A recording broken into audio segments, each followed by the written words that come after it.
Thank you. Ron Vitiello joins us right now. Ron's a former Border Patrol chief, former ICE director. He was part of the meeting today with the former vice president. So, Ron, welcome back to the show. Let me play a quick clip from your comments there.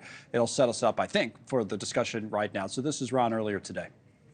We have a choice in November. We're going to look at two records of what happened in immigration. And when Vice President Pence was the vice president, we had 45-year lows in activity on the southwest border because the policies that were put in place via immigration law, safe third country, which is where the Migrant Protection Protocols flow from, is an immigration law. It was passed by Congress in a bipartisan way. That can be reinstituted without any action from the Senate or the House. So you think that the change of course in the White House in November would make a big difference on this issue, which is a big one for you? I absolutely do. I'm grateful that the vice president spent some time here in the El Paso community getting a firsthand look at the border. But it's absolutely true. The policy of the Migrant Protection Protocols worked. I've been involved in a number of surges while I was chief of the Border Patrol and while I was in the Border Patrol as a staff officer and a line operator. And surges are only ended in two ways so far in our history. The Migrant Protection Protocols was very effective, or sufficient detention to allow people to make the claims that they're going to make, but be held in custody while they're in the pendency of an immigration hearing. And this administration has pushed those policies overboard. And so we need to get back to a place where the rule of law exists on the border, we end this chaos, and we stop releasing people all over the United States. Let me ask you about the politics of the current moment and what the Democrats are trying to do, the comeback of this border bill, what we're hearing about, New York Times headline, Senate to vote again on the border deal. Democrats, they say, are seeking a political edge. I'll follow that with a tweet from Senator Schumer, the majority leader, saying it's been 104 days since Donald Trump and the Republicans blocked what he describes as the strongest, most comprehensive border bill in a generation, and they still don't have any plan except exploiting the border for Trump's political gain. You say what to that?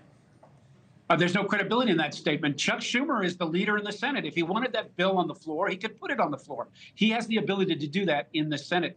What is Donald Trump's authority over that bill? Does he influence Republican voters? Does he influence Republicans in the House and the Senate? Absolutely he does. But that bill was a disaster. It has systemic flaws in it that make me believe that it is only a device that the Senate is now going to use to pressure the Republicans to say they're doing something when, in fact, they're not doing anything at all. And the flaws that are in that bill will not keep people out of the pipipeline. Remind me of what you specifically, I think we've had this discussion around before, but remind me specifically what you think is wrong with the bill, because obviously Schumer and the Democrats would say, well, listen, there's a lot in here that Republicans have been pushing for years. But what did you find wrong with it?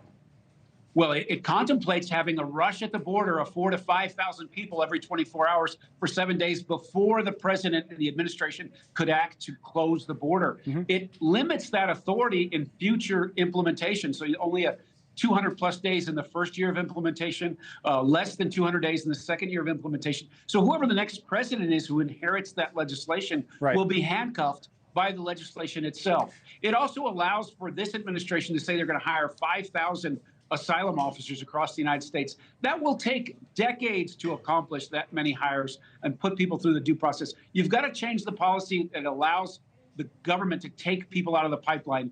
Help from Mexico, help from the Northern Triangle. The Migrant Protection Protocols worked because people recognized they weren't going to be released in the United States. This bill does none of that. The other thing that could happen here, again, before the election, if this bill fails, the Speaker says it's dead on arrival in the House, even if it passes in the Senate, is executive action from the president. We'll put up the headline here from Politico about the executive order or orders are coming. Biden's expected to announce a new policy that gives him the authority to, quote, shut down the border in between ports of entry should a specific number of illegal daily crossings take place. So, you know, obviously this could have happened earlier, but what if it happens now? Would it still be a good idea for the president to take executive action like that?